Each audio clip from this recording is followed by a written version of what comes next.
와룡봉추입니다. 저희 와룡봉추 인베스트에서는요, 현재 무료 카톡방, 텔레그램 정기구독방, VIP방 3개를 운영을 하고 있습니다.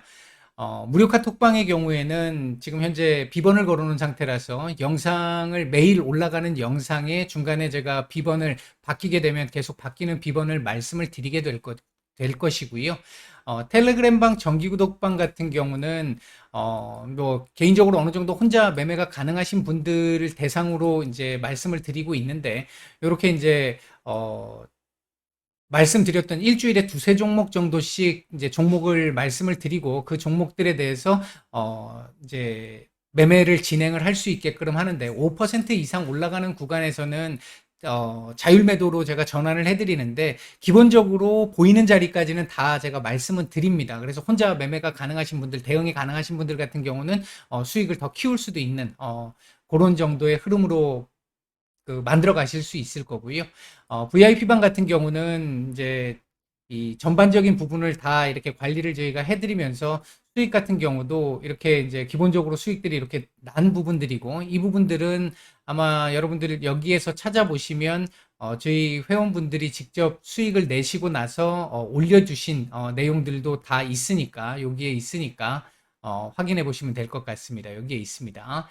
수익 같은 경우는 이렇게 중장기 종목들 같은 경우는 조금 크게 이렇게 나오는 종목들 같은 경우도 있고요. 이렇게 이제 수익을 조금 더 크게 낼 수 있는 종목들도 있고, 그렇지 않은 종목들이라 하더라도 뭐 1, 20%, 2, 30%, 40%대 뭐 이렇게 올라가는 종목들이 나올 거고요. 어느 정도 아마 혼자 매매가 좀 어려우신 분들이거나 이런 분들은 도움을 좀 많이 받으실 수 있을 거라고 생각합니다. 관심 있으신 분들 문의 바라겠습니다. 9월 28일 오전입니다. 미국 시장 얘기 잠깐 좀 드려보고 우리 시장 말씀을 드릴 텐데요.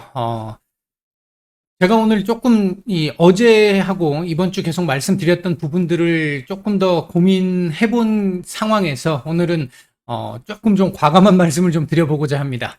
얘기를 들어보시고 도움이 되셨다고 생각되시는 분들은 구독, 좋아요 한 번씩 눌러주시면 감사하겠고요.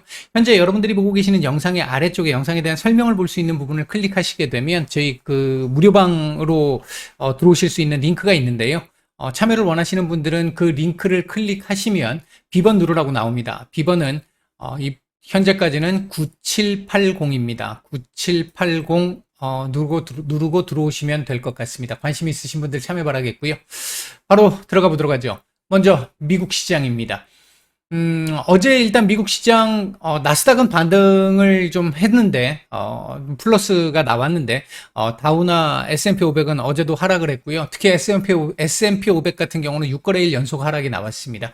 어제 2년물 국채금리는 살짝 꺾이는, 어제 제가 말씀을 드렸잖아요. 2년물 지금 거의 꼭대기까지 온 것 같다라고 말씀을 드렸고, 이후 이 10년물과 2년물 간의 금리 역전폭이 조금씩 줄어들 가능성이 있다라고 말씀을 드렸는데, 어제 10년물은 오르고 2년물은 떨어지면서 일단 역전폭은 조금 줄어든 모습이 나왔습니다. 이게 뭐 지금 어제 하루 나오고 오늘 하루 나오고 그걸로 끝나는 부분이 아니고, 아마 앞으로 2년물은 조금 더 오를 수 있다 하더라도 제한적일 것으로 보여지고, 10년물 같은 경우가 조금 변수이긴 한데, 전체적으로 2년물이 좀 꺾이기 시작하는 흐름 속에서 10년물이 좀 견조하게 버티는 정도의 수준, 뭐, 요렇게 가면서 폭을 조금 더 줄여나가지 않을까 일단 예상이 됩니다. 그리고, 그러니까 국제유가 같은 경우는 어제 일단 반등이 조금 나온 상태입니다. 그래도 뭐, 서부 텍사스산 중진류 기준으로 놓고 보면 아직 80달러 이하입니다. 어제 나왔던 경제 지표들 몇 가지만 좀 보면요. 일단 9월 소비자 신뢰 지수가 108로 이전 수치나 컨센보다도 훨씬 괜찮게 나왔습니다. 일단 미국의 경제 지표 관련해 가지고 견조하다라는 거 볼 수 있는 부분이었고요. 9월 리치몬드 연은의 제조업 지수 역시도 컨센을 상회하고 전월보다 개선이 된 0이었습니다. 컨센이 마이너스 4였고요. 그리고 이제 안에 내용적인 측면을 보게 되면 가격이나 고용지수가 조금 둔화되고 있는 모습들이 나오기는 했습니다만, 신규 주문이 상당히 크게 개선되면서 수치가 개선된 형태로 나왔고요. 그 다음 8월 신규주택 판매 건수는 증가를 했습니다만, 반면에 이 케이스 실러 주택가격 지수는 2012년 이후 처음으로 하락을 했고요. 그다음 8월 내구재 주문 같은 경우도 일단 감소세가 좀 나왔습니다만 운송 부분을 제외하고는 대부분 다 증가를 했습니다. 그다음 7월 FHFA 주택가격 지수 같은 경우 이제 그 정부에서 발표하는 거죠. 얘 같은 경우에는 전년 대비 13% 정도, 13.9% 정도 상승이 나왔습니다만 전월 대비해서는 상승폭이 좀 떨어졌고요. 지금 주택 가격이 하락하고 있는 속도로 보면 역대 거의 최고 속도에 해당합니다. 또한 2019년 이후 처음으로 하락을 하는 모습이 나왔고요. 이제 주택 가격들이 이제 꺾이기 시작한다라는 말씀을 그동안 여러 차례 드렸잖아요. 이제 그 부분들이 점점점 지표로도 현실적으로 나타나기 시작하고 있다. 이렇게 보시면 될 것 같고, 30년물 모기지 금리가 어제 7%를 넘어서면서 7.08을 기록을 했습니다. 아마 앞으로 계속해서 주택 경기는 둔화될 가능성이 상당히 높습니다. 다만 이제 이 부분이 주택 가격 자체, 매매 가격 자체는 조금 떨굴 수 있지만 임대료 쪽은 또 조금 얘기가 좀 달라질 수는 있습니다. 전체적으로 꺾일 걸로 보고는 있습니다만 그 렌트비가 일단 그 부분은 조금 더 지켜봐야 될 것 같고요. 전체적으로 일단 주택 가격이 좀 떨어지기 시작한다라는 측면은요. 지금 당장은 아닙니다. 미국의 주택 판매 구조상 당장은 아닌데 제가 말씀드렸던 거에서 빠르면 11월 늦어도 내년 초 정도부터는 본격적으로 반영이 되기 시작할 걸로 보여지는데, CPI에서 주택 부분이 차지하고 있는 비중이 40%가 넘는다 그랬잖아요. 이 정도 되기 때문에 얘가 꺾이기 시작을 하면, 기존의 에너지 가격 꺾이기 시작했고, 주택 가격까지 꺾이기 시작을 한다라고 한다면, 전체적으로, 이 CPI 헤드라인이나 아니면, 주택 가격 하락을 감안을 해서 본다라고 한다면, 뭐, 코어까지도 같이 떨어질 수 있는 배경이 될 수 있습니다. 이 부분은 상당히 긍정적으로 볼 수 있는 부분이겠죠. 자, 어제 연준 위원들 발언이 나왔는데요. 어제 제가 말씀을 드렸던 것 중에 하나가 연준 위원들의 발언, 지금 최근에 계속 말씀드리고 있잖아요. 연준 위원들의 발언 자체가 제가 6월 달에 말씀드렸던 그 부분하고 연결해서 보시면 지금 현재의 눈으로 바라봤을 때의 연준 위원들의 시각이다.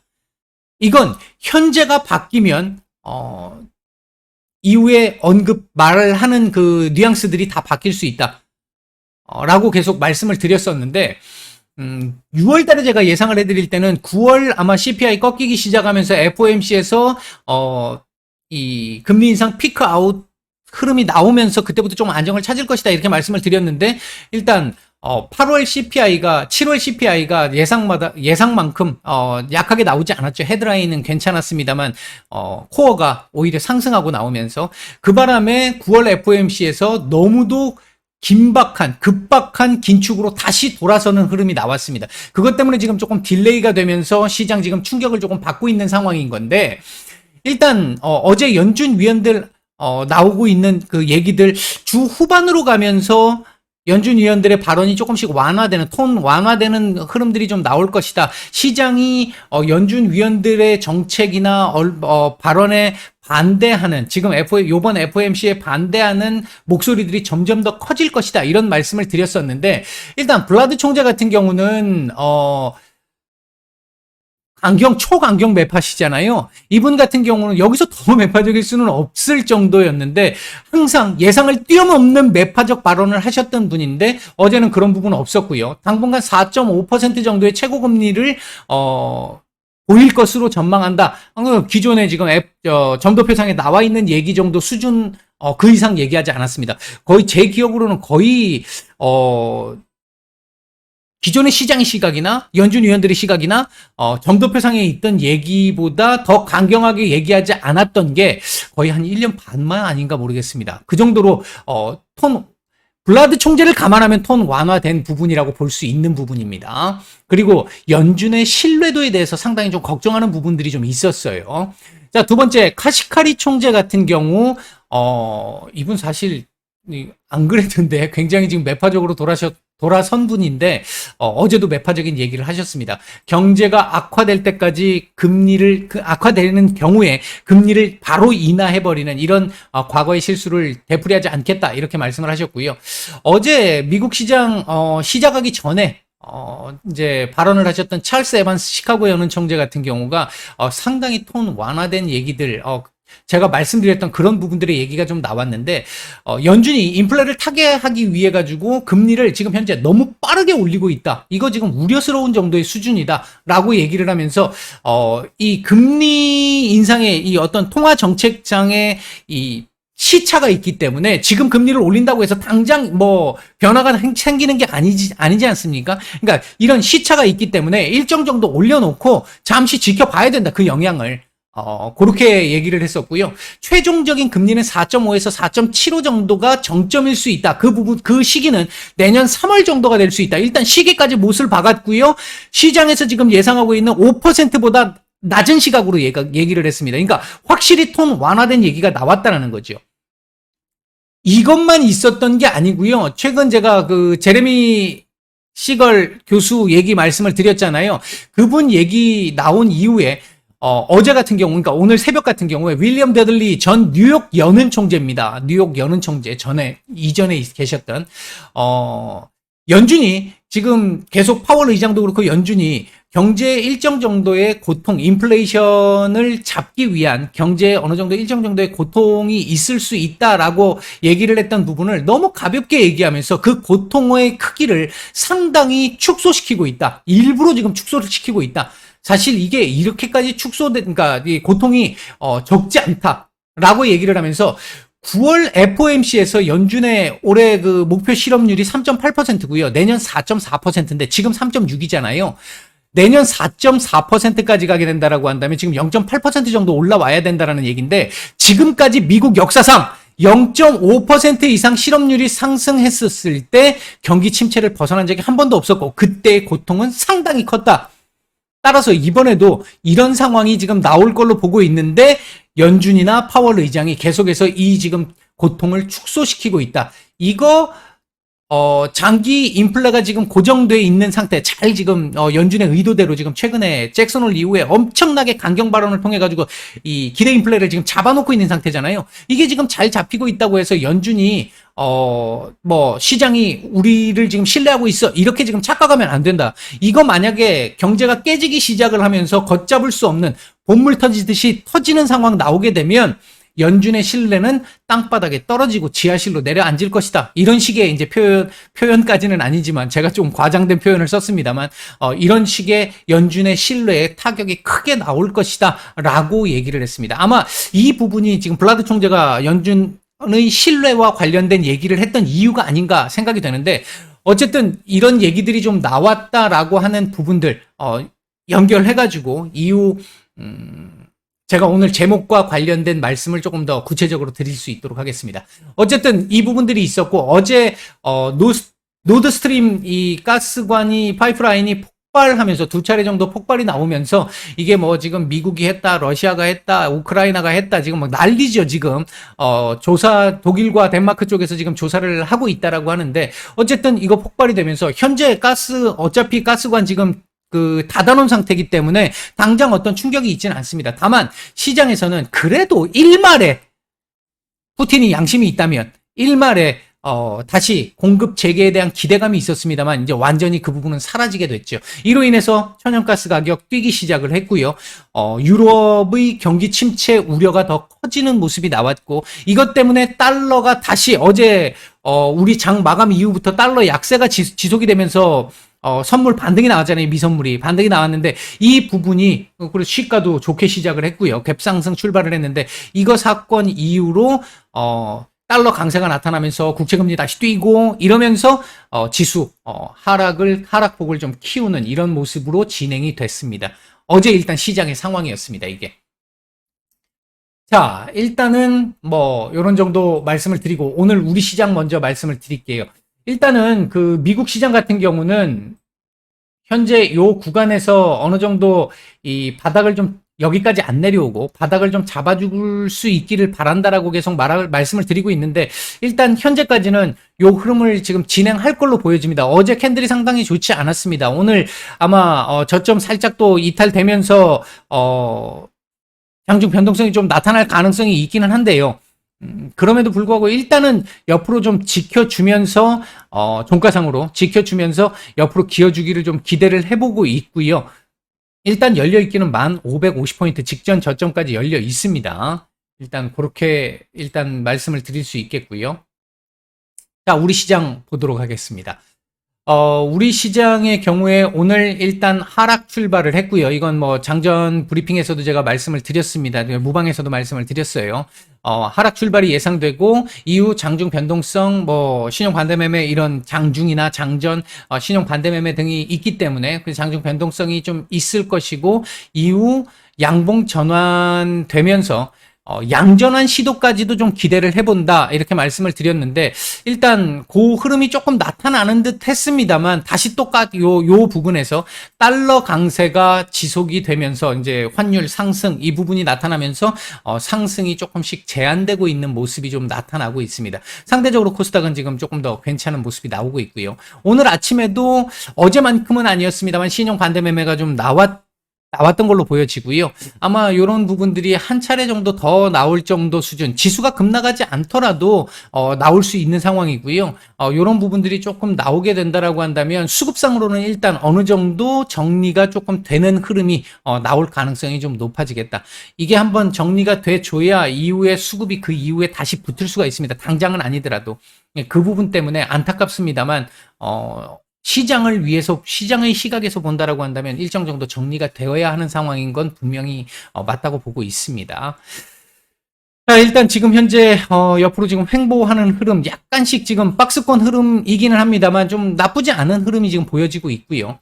시장 수급을 놓고 보면요, 전체적으로 외국인들 현재 올 매도 중입니다. 선현물 올 매도 중인데 매도량이 코스닥은 지금 조금 많습니다. 코스닥은 조금 의미를 갖는 수준이기는 한데 선물이나 코스피는 특별하게 지금 현재 의미를 갖는 수준은 아니고요. 매도라고 하더라도 매도가 아닌 거고요. 이제 거래 대금이 지금 워낙 많이 쪼그라들어 있어서 조금만 외국인들이 움직여줘도 사실 지수 방향성이 나오게 되는데 그것조차도 지금 만들지 않는 정도의 의미를 갖기 어려운 정도의 수준으로 지금 외국인들의 매매가 지금 나오고 있습니다. 시장 전체적인 수급이 오늘 장 초반부터 괜찮다고 말씀을 드렸는데 무방에서 제가 계속 말씀을 드렸는데 그 흐름이 지속되면서 지금 현재 추가적인 하락은 지금 하단은 제한적인 모습을 보여주고 있다. 이렇게 일단 말씀을 드릴 수 있겠습니다.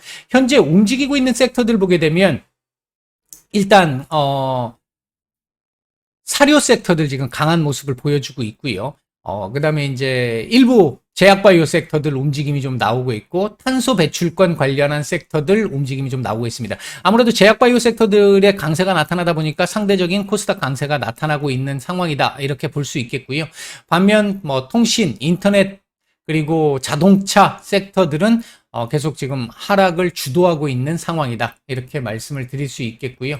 현재 외국인들 매수 중인 종목들 보게 되면 매수 상위 쪽에서 유가증권 시장 쪽에서는 삼성전자 정도 눈에 띄고요. 매도 상위 쪽에서는 눈에 띄는 종목 없습니다. 코스닥 시장 쪽에서 매수 상위에 의미 있는 종목 없고요. 매도 상위 쪽에서는 성일하이텍, LNF, 에코프로, CIS, 세비캠, YG엔터, 카카오게임즈 정도 매도가 좀 나오고 있는 상황입니다. 자, 오늘 시장 이렇게 어느 정도 말씀을 드리고 지금 현재 차트상으로 놓고 보면 현재 이 흐름 2216포인트 지금 이 밤의 끝을 지금 계속 잡고 있는 상황이잖아요. 이 밤의 끝을 계속 잡아주면서 옆으로 기는 흐름, 요거 위로 살짝 올라봐주면 더 좋겠고요. 요 옆으로 기는 흐름 정도 계속 나오면서 일단 하방 경직을 만들어줄 수 있으면 좋겠습니다.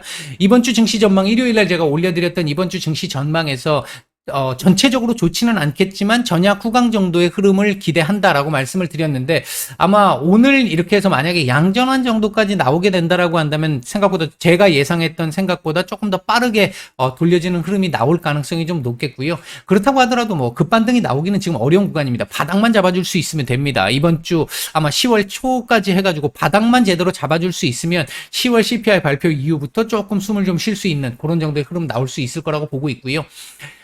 오늘 일단 말씀드리고자 하는 핵심적인 내용 하나 말씀을 좀 드려보겠습니다. 연준이 우리 시장에 어떤 격언이 있잖아요. 연준에 맞서지 말라. 시장의 격언 최근까지도 계속해서 보여줬죠. 잭슨홀 이후에 연준의 매서운 맛을 보여줬습니다. 그런 상황인데 왜 이번에는 다르다라고 제가 말씀을 드렸을까? 정말 좀 도발적인 말씀을 좀 드렸는데 왜 그랬을까?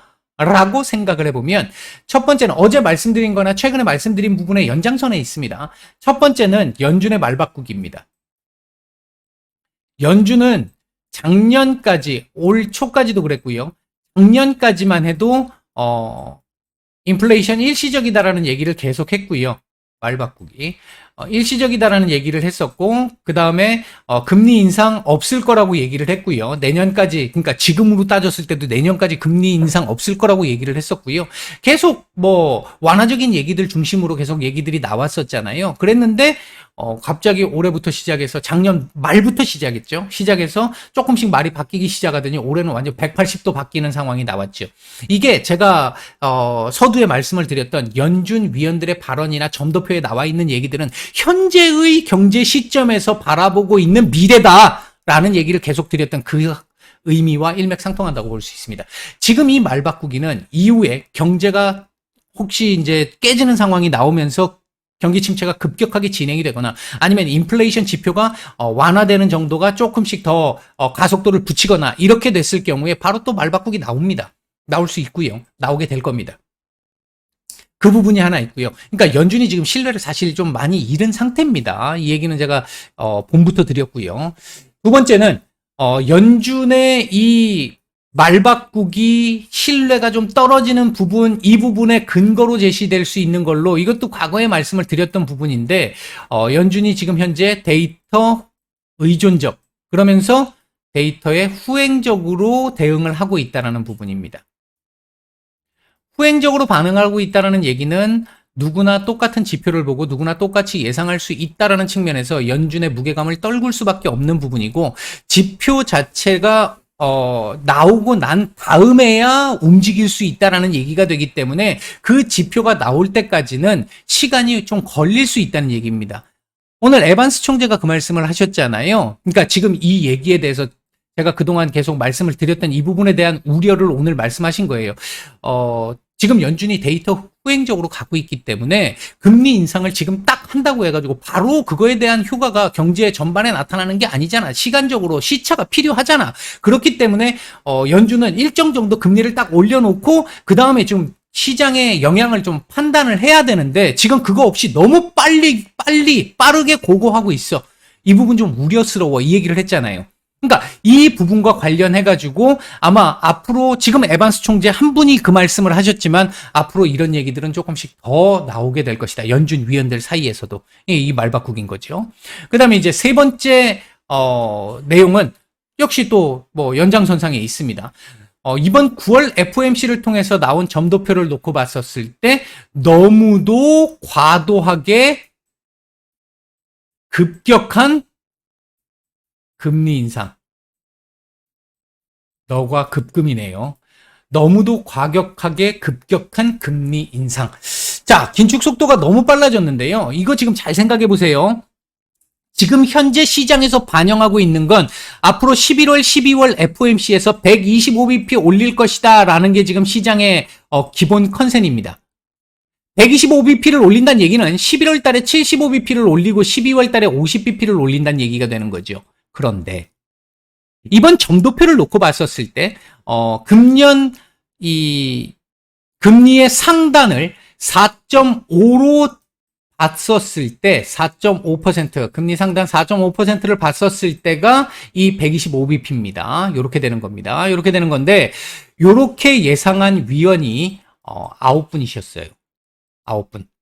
그리고 100bp 올리는 걸 기준으로 놓고 봤을 때 즉 4.25%포인트를 올리는 걸로 예상한 위원이 8분이었습니다.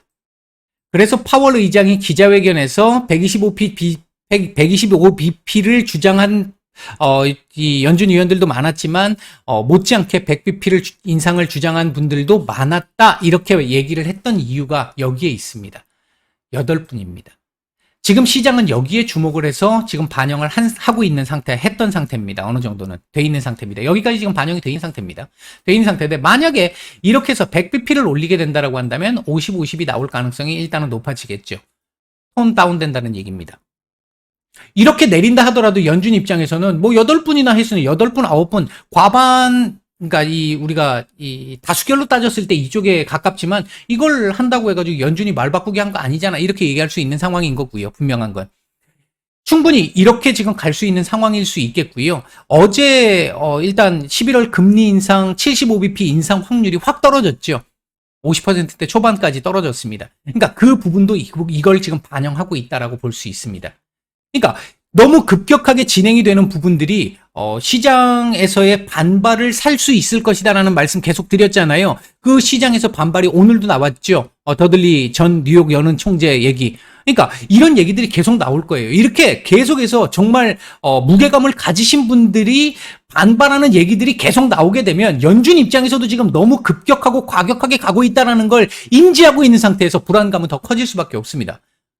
따라서 제가 판단할 때는 일단은 4.25 가능성도 지금 점점 더 높아질 수밖에 없을 것이고 11월 그러니까 올해 연말 목표치가 4.25 정도가 될 가능성도 일단 상당히 크게 열려 있다. 4.5가 된다 하더라도 이게 거의 상단 부근에 와 있는 이제 한 번 정도밖에 남지 않는 상황이기 때문에 그리고 시장이 이미 반영이 돼 있는 상태이기 때문에 앞으로는 아마 경기 침체 관련된 부분 우려 그리고 시장에 이 무게감 있는 분들의 전문가분들의 반응 그 반발 그리고 CPI를 비롯한 이 인플레 지표들의 점진적인 완화 11월 빠르면 11월이나 12월 1월 정도부터 시작해가지고는 주택가격 하락도 지금 반영이 되기 시작한다라고 할 거라고 말씀을 드렸잖아요. 그것까지 나오게 되면 CPI 꺾이는 속도가 좀 더 가팔라질 수 있거든요. 이제 그렇게 되면 11월 CPI를 11월 FOMC에서 볼 수 없기 때문에 11월 FOMC에서는 이렇게 갈 가능성도 있습니다만 이후 CPI를 딱 보고 나서부터는 급격히 완화되는 흐름들이 얘기들이 나올 가능성 높아진다. 그렇게 된다라고 한다면 연준이 한 발짝 물러설 가능성은 점점 더 커질 수 있다. 왜? 지금 현재 이번 FOMC에서 연준 위원들이 조금 과격하게 이 엑셀레이터를 밟았기 때문에 그들도 좀 과하다라는 걸 알고도 찍은 거기 때문에 그 부분이 핵심이 아닐까 생각이 됩니다. 자, 지금 시장 또 다시 눌리고 있는데 환율 문제인 걸로 보여지고요. 일단 오늘 어느 정도 양봉 전환, 최소 양봉 전환, 양봉 그리고 가능하다면 양 전환하고 마감하기를 일단 기대를 하고 있다. 아직 그 시각은 유지하고 있습니다. 요 정도 말씀을 드리고 오전 말씀 정리하겠습니다. 마치겠습니다.